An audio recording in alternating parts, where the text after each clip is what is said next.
আজকে আমরা দেখব নোড ভোল্টেজ মেথড। এটা সার্কিট সলভ করার বেশ কিছু মেথডের মধ্যে একটি। সার্কিট সলভ বলতে আমরা বুঝি যে একটি সার্কিটের যে কোনো বিন্দুতে তার বিভবটা নির্ণয় করা, ভোল্টেজটা নির্ণয় করা, অথবা যে কোনো ব্রাঞ্চে কোন কারেন্টটা ফ্লো হচ্ছে, কত কারেন্ট ফ্লো হচ্ছে সেটা বের করা। সো যদি এই দুটো কোয়ান্টিটি আমরা বের করতে পারি তাহলে সার্কিটের প্রত্যেকটা কম্পোনেন্টে কী ধরনের এনার্জি খরচ করছে বা যে কী ধরনের এনার্জি সাপ্লাই দিচ্ছে সেটাও আমরা বের করতে পারি।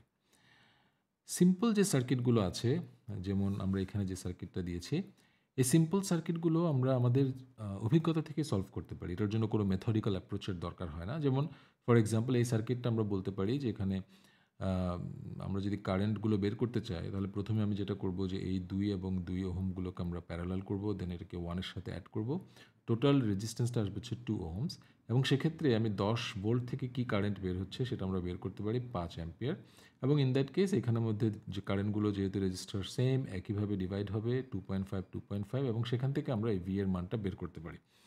যদি আমরা ভি এর মান পাই আমরা I1 I2 এর মান পাবো এবং in that case so never mind আমরা প্রত্যেকটা রেজিস্টারের মধ্যে কত এনার্জি খরচ হচ্ছে, সোর্স কতটুকু সাপ্লাই দিচ্ছে, এগুলো সব কিছু আমরা বের করে নিতে পারি।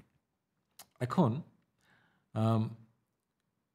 যদি সার্কিটটা একটু বড় হয়, আমরা যদি এখানে আরও কয়েকটা কম্পোনেন্ট অ্যাড করি, ধরা যাক একটা এক্সট্রা সোর্স অ্যাড করলাম, তখন সেটা এই ধরনের অভিজ্ঞতা দিয়ে সলভ করাটা বেশ কষ্টসাধ্য হয়ে যায়। তখন আমাদের আসলে একটা মেথডিক্যাল অ্যাপ্রোচে যাওয়াটা মোর ফিজিবল এবং মেথডিক্যাল অ্যাপ্রোচে আমরা সার্কিটগুলো সহজে সলভ করতে পারি এবং এটা আসলে আমরা চাইলে কোড করতে পারি, যাতে করে আমরা একটা কম্পিউটার প্রোগ্রাম লিখে সার্কিটটাকে আমরা জাস্ট কম্পোনেন্টগুলোর ভ্যালু দিয়ে দিলে সে সলভ করে নিতে পারে, সেটাও আমরা ইমপ্লিমেন্ট করতে পারি।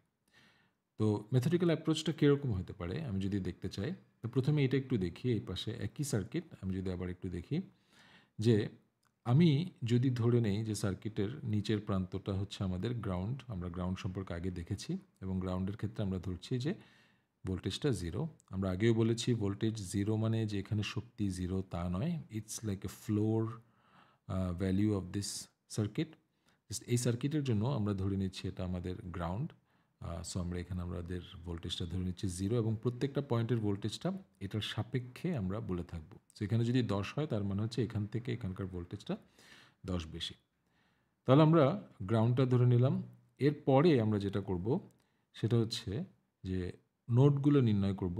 সো এখানে বেসিক্যালি নোড বলতে আমরা বোঝাচ্ছি যেখানে দুটোর বেশি, অর্থাৎ 3 অথবা 3-এর থেকে বেশি সংখ্যক ব্রাঞ্চ এসে যুক্ত হয়েছে। সো এখানে 1টা, 2টো, 3টি ব্রাঞ্চ আসছে, কাজে এটাকে আমরা একটা নোড বলবো। For this purpose, for this method. এখানেও কিন্তু 2টো ব্রাঞ্চ যুক্ত হয়েছে, কিন্তু এখানে যেহেতু 2টো, কাজে এটা আমাদের জন্য সিগনিফিক্যান্ট না। আমাদের জন্য সিগনিফিক্যান্ট হচ্ছে 3টা অথবা তার বেশি ব্রাঞ্চ যেখানে এসে যুক্ত হয়। সো আমরা 2টো প্রসেস দেখলাম। একটা হচ্ছে আমরা গ্রাউন্ডটা ডিটারমাইন করব, দেন আমরা নোডগুলো খুঁজে বের করব। সেই নোডের ভোল্টেজটা আমি ধরে নিলাম ভি, আমি জানি না এখনও। সো আমাকে নির্ণয় করতে হবে সেটা। এখন আমি যদি একটা কাজ করি যে এই নোড থেকে যে কারেন্টগুলো বের হচ্ছে সেগুলোকে I1 I2 I3 বলি, তাহলে আমরা জানি যে এই নোডে এই ভোল্টেজ, এই কারেন্টগুলো যদি আমি যোগ করি I1 plus I2 plus I3, in that case that will be equals to 0। এটা আমাদের কেসিএল ইকুয়েশন, যে টোটাল যে কারেন্টটা বের হচ্ছে, অথবা আমি যদি অন্যভাবে নিতাম যে টোটাল যে কারেন্টটা ঢুকছে তার মানটা হচ্ছে 0। সো আমাদের ফর ক্ল্যারিটি আমরা ধরে নিলাম যে টোটাল যে কারেন্টটা বের হচ্ছে সেগুলো 0। পরবর্তী অঙ্কগুলোতে আমি ওই মেথডটাই রাখার জন্য রেকমেন্ড করব। সেক্ষেত্রে মিক্স না করলে অঙ্ক ভুল হওয়ার সুযোগটা কমে যায়। আচ্ছা, এখন এখান থেকে বামে যে কারেন্টটা যাচ্ছে নোড ভি, নোড এই নোডটা থেকে, সেটা আমি যদি একটু খেয়াল করি, এই রেজিস্টরের এই প্রান্তে ভোল্টেজ হচ্ছে ভি, আবার এই প্রান্তের ভোল্টেজটা হচ্ছে 10। সো আমি যদি এই রেজিস্টরের মধ্যে ডান থেকে বামে যে কারেন্টটা যাচ্ছে সেটা বের করতে যাই, তাহলে আমরা বলতে পারি যে ওর ডানে বিভব ছিল ভি ভোল্টেজ এবং বামে বিভব ছিল 10। সো ডান থেকে বামে যে কারেন্টটা যাবে সেটা হচ্ছে ভি মাইনাস 10 এবং divide by the resistance I 1 এক্ষেত্রে। সো আমরা I1কে লিখতে পারি ভি মাইনাস 10 ডিভাইড বাই 1। একইভাবে আমি নিচের দিকে যেটা যাচ্ছে সেটা হবে ভি মাইনাস 0 ডিভাইড বাই 2 বলতে পারি, ভি মাইনাস 0 ডিভাইড বাই 2। এবং ডান দিকে যেটা যাচ্ছে সেটাকে বলতে পারি একইভাবে ভি রেজিস্টরের এই প্রান্তে ভি, এই প্রান্তে 0, so V minus 0 divide by 2। So আমরা 3টা কারেন্ট পেলাম।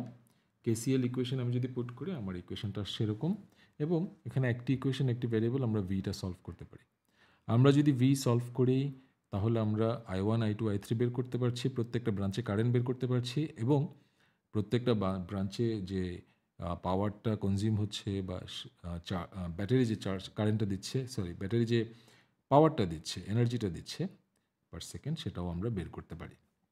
সো আমরা দেখছি যে উপরে যেটা আছে, যেটা আমরা অভিজ্ঞতা দিয়ে সলভ করতে পারি সার্কিটটা, আমরা একটা মেথডিক্যাল অ্যাপ্রোচে গেলেও সেই একই জিনিসই আমরা সলভ করতে পারি। আমরা একটু কমপ্লেক্স একটা সার্কিট যদি দেখতে চাই এখন, for example this one, no এটা আসলে আগের সার্কিটটাই, বাট আমি মেথডিক্যাল অ্যাপ্রোচ যেটা বলেছি সেটার স্টেপসগুলো যদি একটু দেখতে চাই, তো প্রথম স্টেপ যেটা বলেছি যে আমি নোডগুলো খুঁজে বের করি, যে সো এখানে আমাদের একটি গ্রাউন্ড নোড আছে এবং আরেকটি নোড যেটা আছে সেটাকে আমরা বলছি, লেটস এই ক্ষেত্রে নোডটা হচ্ছে আমাদের এন, এবং এখানের যে ভোল্টেজটা সেটাকে আমি বলছি ভি, গ্রাউন্ডের ভোল্টেজটা 0।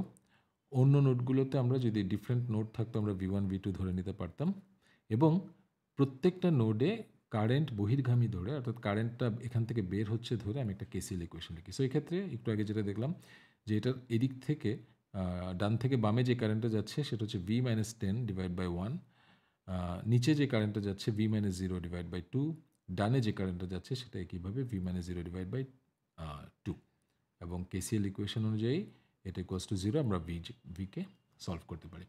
সো আমরা স্ট্যান্ডার্ড একটা মেথড আমরা দাঁড় করাতে পারলাম যে এই ধরনের সার্কিটগুলোকে আমরা কেমনে সলভ করতে পারবো। 4টা স্টেপ, নোড খুঁজে বের করব, নিচেরটাকে গ্রাউন্ড নোড বলবো, এবং অন্যান্য নোডগুলোকে আমি ডিফারেন্ট নাম দিব, এবং অন্যান্য যে নোডগুলো আছে গ্রাউন্ড বাদে সেগুলোতে আমরা কেসিএল ইকুয়েশন লিখব। এবার একটু কমপ্লেক্স সার্কিটে যাই। আমরা এই সার্কিটে আমরা দেখতে পাচ্ছি যে আমাদের সোর্স আছে দুটো, একটা ভোল্টেজ সোর্স, একটা কারেন্ট সোর্স, এবং বিভিন্ন মানের কিছু রেজিস্টার আছে। প্রথম কাজ হচ্ছে নোডগুলো খুঁজে বের করি। সো এটা একটা নোড যেখানে 2টার বেশি, অর্থাৎ 3টা বা 3-এর অধিক সংখ্যক ব্রাঞ্চ এসে যুক্ত হয়েছে, এবং এটাকে আমরা প্রথমটাকে নাম দিলাম হচ্ছে গ্রাউন্ড, বা V=0 ধরে নিচ্ছি এই নোডে। উপরে দুটো নোড আছে, একটি হচ্ছে N1, এখানে আরেকটা নোড আছে N2, এবং N1 নোডের ভোল্টেজটাকে আমি ধরে নিলাম V1, এবং N2 নোডের ভোল্টেজকে আমি ধরে নিলাম V2। সো আমরা 3 নম্বর স্টেপটা শেষ করলাম।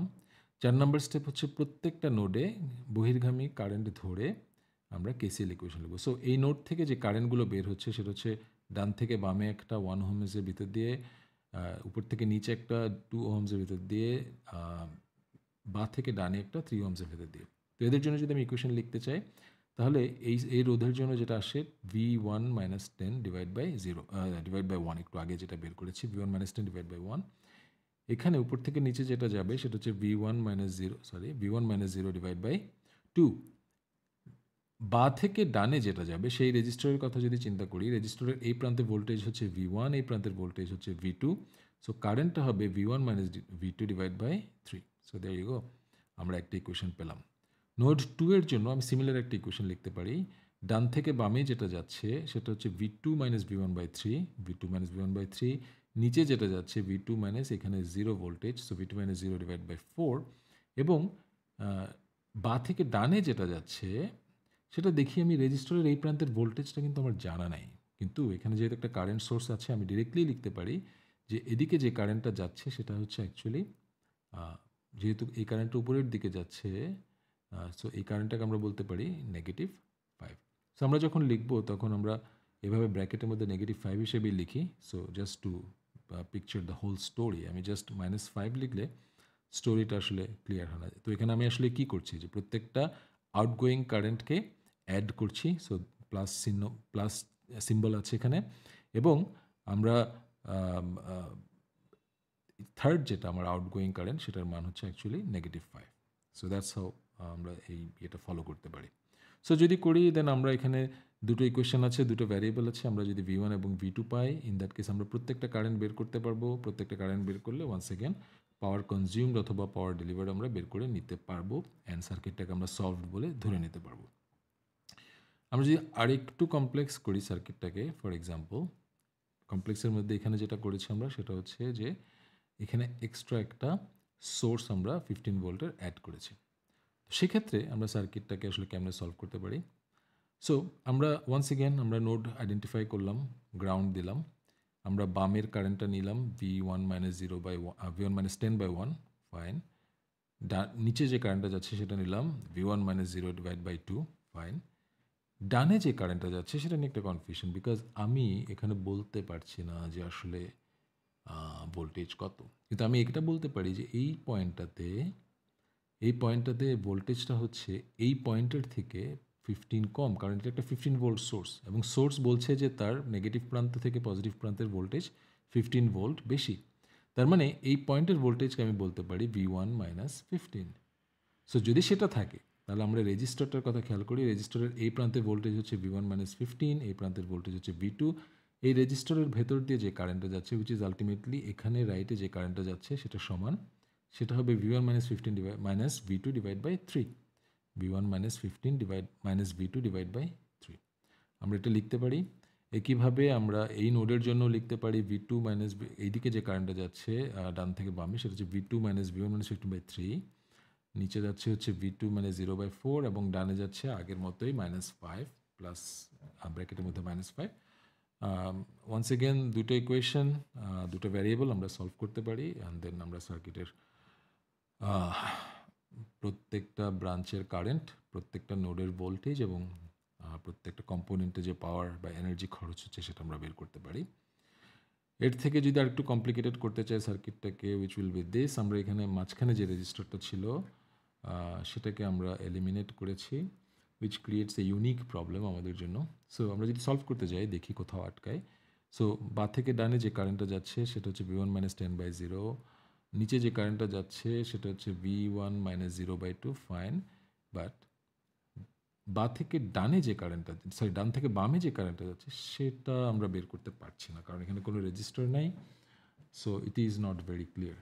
তো আমরা একটা জিনিস ধরে নিতে পারি, যে ধরে নেই যে এখানে বা থেকে ডানে যে কারেন্টটা যাচ্ছে সেটা হচ্ছে IX। যদি ধরে নেই তাহলে ডান থেকে বামে যাচ্ছে যেটা সেটা নেগেটিভ IX। সো আমি যদি ধরে নেই তাহলে আমি ইকুয়েশনটা লিখি যে V1-10/1 plus V1-0/2 plus IX, which is fine. IX কি আমরা এখনও জানি না। আর এই নোডের জন্য যদি লিখি, এই নোডের জন্য ডান থেকে বামে যে কারেন্টটা যাচ্ছে that will be negative IX, plus নিচে যেটা যাচ্ছে V2-0, এবং প্লাস এদিকে যেটা যাচ্ছে সেটা হচ্ছে -5। এবং আমরা একটা জিনিস বলতে পারি এখানে যে V1-V2 = 15, যেহেতু এখানে দুটো নোডের মধ্যে শুধুমাত্র একটি সোর্স আছে, সো আমরা বলতে পারি V1-V2 হচ্ছে 15। এখন আমরা এখানে V1 এবং V2 জন্য সলভ করতে পারি কিভাবে? আমরা যদি এই দুটো ইকুয়েশন অ্যাড করি, ইন দ্যাট কেস আমরা দেখব যে IXটা ক্যান্সেল হয়ে যায়, এবং আমরা দুটো ইকুয়েশন পাই, যে দুটো ইকুয়েশনে দুটো ভ্যারিয়েবল আছে, একটা হচ্ছে V1 আর একটা হচ্ছে V2, and we can solve this thing. এখন এই স্পেসিফিক কন্ডিশনটাকে অনেক সময় সুপার নোড বলা হয়।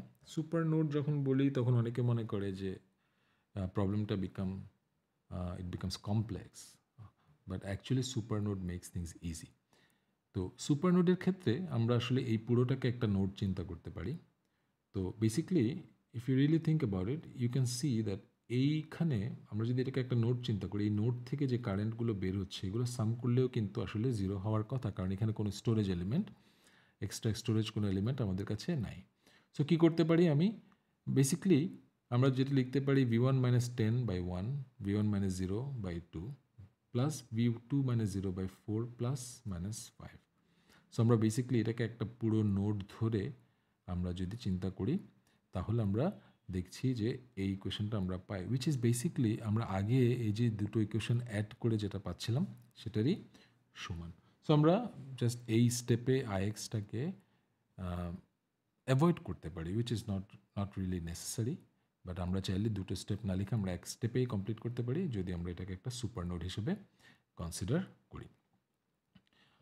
আর কি কমপ্লেক্স করা যায় সার্কিটটাকে আমরা যদি দেখি, আমরা এখানে একটা ডিপেন্ডেন্ট সোর্স ইউজ করি এবার। তো এই সোর্সটা আমরা ডিপেন্ডেন্ট সোর্স যখন পড়েছি তখন আমরা জানি যে ডিপেন্ডেন্ট সোর্স হচ্ছে একটা সোর্স যার কারেন্টটা সার্কিটের অন্য কোনো একটা পার্টের কারেন্টের উপর বা অন্য কোনো একটা প্যারামিটারের উপর নির্ভর করবে। ফর এক্সাম্পল এখানে বলা হয়েছে ডিপেন্ডেন্ট সোর্সে যে কারেন্টটা ফ্লো করবে সেটা হচ্ছে আইপি, এবং আইপির ভ্যালুটা হচ্ছে এই 1 ওহম রেজিস্ট্যান্সের মধ্যে দিয়ে বা থেকে ডানে যে কারেন্টটা যাবে সেটার সমান।